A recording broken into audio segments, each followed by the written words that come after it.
First match of the season and I am already disappointed. Like seriously ഒരിക്കലും ഈ Mohankumar super ജയൻസിൻ്റെ super ടീമിനേറ്റും നമ്മൾ liquid football കളിച്ച് ജയിക്കുന്നുള്ള ഒരു പ്രതീക്ഷ ഒന്നും എനിക്ക് ഉണ്ടായിട്ടല്ല. ഞാൻ വാച്ച് ലോങ് തുടങ്ങിയപ്പോൾ തന്നെ ആ കാര്യം പറഞ്ഞു, ഞാനൊരു ഡ്രോ ആണ് ഏറ്റവും നല്ല റിസൾട്ടായിട്ട് എക്സ്പെക്റ്റ് ചെയ്യേണ്ടതെന്ന്. പക്ഷേ ഈ ഒരു മാച്ച് തുടങ്ങി നമ്മൾ എന്താ ചെയ്തതെന്നറിയോ? KBFC 5 പാസസ് കണ്ടിന്യൂസ് ആയിട്ട് എപ്പോഴാണ് ചെയ്യാമെന്ന് നോക്കിയിരിക്കേനോ. എടാ ഫസ്റ്റ് ഹാഫ് മുഴുവൻ സ്വന്തം ഹാഫിൽ ഒരു 5 പാസ് മര്യാദ കിറ്റങ്ങൾക്ക് ചെയ്യാൻ കഴിഞ്ഞിട്ടില്ല. അതിൻ്റെ റിസൾട്ട് എന്നോണം ഫസ്റ്റ് ഹാഫിൽ നമ്മുടെ 3 അറ്റാക്കിംഗ് പ്ലേയേഴ്സിനും കാര്യമായിട്ടൊന്നും ചെയ്യാൻ പറ്റിയിട്ടില്ല. അവരുടെ മെയിൻ ഇമ്പാക്റ്റ് വന്നത് മുഴുവൻ ഡിഫെൻസീവായിട്ട് ഈ ഒരു ടീമിനെ ഹെൽപ്പ് ചെയ്യുന്നതിലാണ്. നമ്മളെ ടീം കളിച്ച ഒരു പ്ലേ സ്റ്റൈലിൻ്റെ ബസ് പാർക്കിംഗ്, ട്രെയിൻ പാർക്കിംഗ്, നിങ്ങൾ എന്ത് വേണമെങ്കിലും വിളിച്ച് കളിയാക്കി എന്തെങ്കിലുമൊക്കെ ചെയ്തോ. പക്ഷെ നമുക്ക് നമ്മുടെ ഒപ്പണൻസിനനുസരിച്ച് ഈ ഒരു ടീമിനെ വെച്ച് കളിക്കാൻ പറ്റുള്ളൂ. പക്ഷെ ഞാൻ അതല്ല ആലോചിക്കുന്നുണ്ട്. 5 പാസസ് ഇൻ എ റോ, അതിന് വരെ നമ്മുടെ പ്ലേയേഴ്സിന് കഴിയണില്ല എന്ന് മാത്രമല്ല, മോഹൻ ബഗാനെതിരെ കളിച്ച നമ്മുടെ ടീമിലെ മിക്ക പ്ലേയേഴ്സും വാസ് ക്ലൂലെസ്. ഒരു പൊസിഷനിലുള്ള പ്ലെയറുടെ അടുത്ത് പന്ത് കിട്ടിയാൽ എന്ത് ചെയ്യണം എന്നുള്ള ഒരു ധാരണ, ഒരു പരസ്പര ധാരണ, കമ്മ്യൂണിക്കേഷനോ കെമിസ്ട്രിയോ ഒരു തേങ്ങാക്കൊലി ഇല്ലാതെ ഇവർ കളിച്ചത്. എക്സ്പെഷ്യലി ഫസ്റ്റ് ഹാഫിൽ 45 മിനിറ്റ് ഫുട്ബോൾ കളിച്ച് ഒപ്പണന്റിന്റെ ബോക്സിൽ എത്തിയില്ല, അല്ലെങ്കിൽ ഒരു ഷോർട്ട് ടേൺ ടാർഗറ്റ് ഇല്ല എന്നൊന്നുമല്ല. എടാ ഒപ്പണന്റിന്റെ ഹാഫിൽ പോലും നമ്മൾ ശരിക്കും എത്തിയിട്ടില്ലേനോ. അത്രക്കും പുവറായിട്ടുള്ള എന്തിനോ വേണ്ടിയിട്ടുള്ള ഒരു കളി. അതുപോലെ തന്നെ എടുത്തു പറയേണ്ട ഒരു കാര്യം, സ്റ്റാർട്ടിങ് 11 തന്നെ കേട്ടോ. കാരണം ഇതിലെ പല പ്ലേയേഴ്സിനെയും കോച്ച് എന്ത് കണ്ടിട്ടാ ഇറക്കിയത് എന്ന് എനിക്ക് മനസ്സിലാവണില്ല.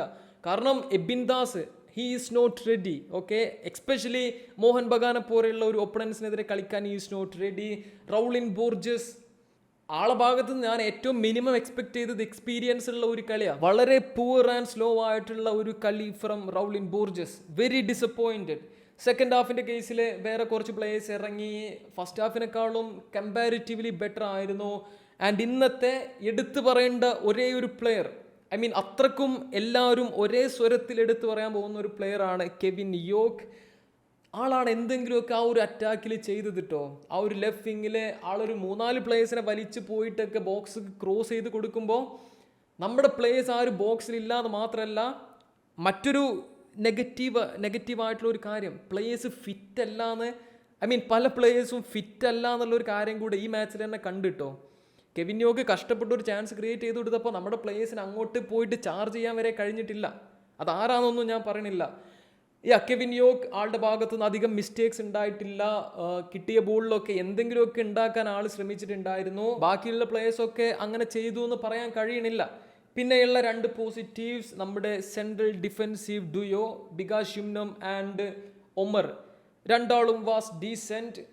അവരുടെ കുറേ ഇൻ്റർസെപ്ഷൻസ് ഒക്കെ ഉള്ളതുകൊണ്ടാണ് 2 ഗോളിൽ ഒതുങ്ങിയത് കേട്ടോ. 23 ഷോട്ടിന്ന്. ബികാഷിൻ്റെ ഏറ്റവും വലിയൊരു ഇഷ്യൂ ആയിട്ട് തോന്നിയത്, ആളൊരു തണുപ്പൻ കളി കളിക്കണ പോലെ തോന്നിയത്. ആളാണ് ക്യാപ്റ്റൻ, അതിനുള്ള ഒരു എനർജിയോ പാഷനോ ഒന്നും കണ്ടിട്ടുണ്ടായിരുന്നില്ല. ആ ഒരു സെക്കൻഡ് ഗോൾ കൺസിഡർ ചെയ്ത സമയത്ത് ആളുടെ എററിലാണ് ആ ഒരു ഗോള് അവരുടെ ഡിഫൻഡർ അത്രയും ഈസി ആയിട്ട് വന്ന് സ്കോർ ചെയ്ത് പോയത്. കുറച്ചുകൂടെ ആക്റ്റീവ് ആവണം. സംഭവം കളി ഒരു ഗോളിന് തോറ്റ് നിൽക്കുകയാണ്.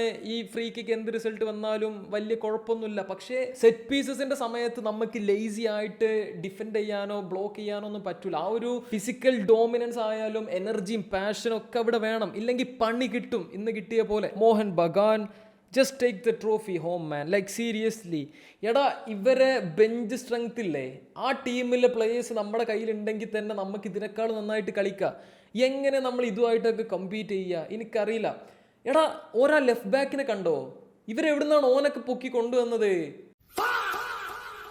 എന്ത് ജാതി എനർജി, എന്ത് ജാതി പേസ്, എന്ത് ജാതി പൊല്ലം കളിയാ ചെക്കൻ. ബാക്കിയുള്ള മോഹൻ ബഗാന്റെ പ്ലേയേഴ്സിനെ ഞാൻ എടുത്ത് പറഞ്ഞു തന്നിട്ട് വേണ്ടല്ലോ. ട്വിറ്ററിലൊക്കെ മോഹൻ ബഗാൻ ഫാൻസ് വയ്യാന്ന് പറഞ്ഞ പ്ലെയറാണ് ഈ റോബ്സൺ, അതായത് റൊബീനോ. ആള് വരെ പൊലം കളി കളിക്കണേ. പിന്നെ ഒന്നുമില്ല. Okay, comparison is the thief of Joy എന്നോ അങ്ങനെ എന്തൊക്കെ അല്ലേ.